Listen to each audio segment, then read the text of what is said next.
G'day there, Sir Ray Avery, former New Zealander of the Year, is calling for an inquiry into our COVID response. He is not alone. He argues it is urgent. He is also not alone on that either. He argues we don't have a plan for a pandemic. He is not alone. The government says now is not the right time for this inquiry. That's what this government does a lot of, isn't it? Talk and stall. See, new revelations yesterday over what the Cabinet knew about lack of testing around the border workers. You'll remember the border workers, the lack of testing and the outbreak that got Auckland locked down a second time. The revelation at the time was the government were telling us a comprehensive program of testing had been rolled out when no such thing had happened. The truth was 36%, less than 36% of workers had in fact been tested. Remember that stat? Upon being busted, the government argued that they thought that testing had been fully rolled out. New material just released shows that's not true either.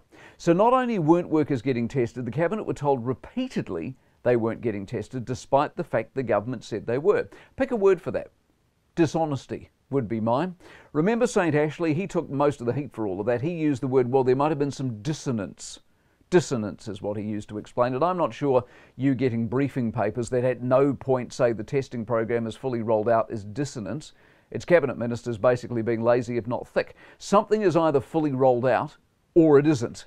If it doesn't say it is, it isn't. And of course, nothing stopped any of them at any time saying, hey Ashley, these papers don't tell me if testing's fully rolled out. Is it fully rolled out, Ashley? Not hard, is it?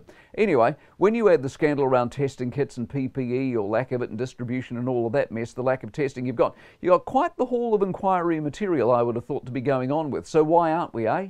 In Victoria, they've had the hotel and the response inquiry. As badly as they cocked it up, at least they're not afraid of some sort of accountability. But what about our lot? Are there questions, both general and specific, over how we handled all of this? You bet there are.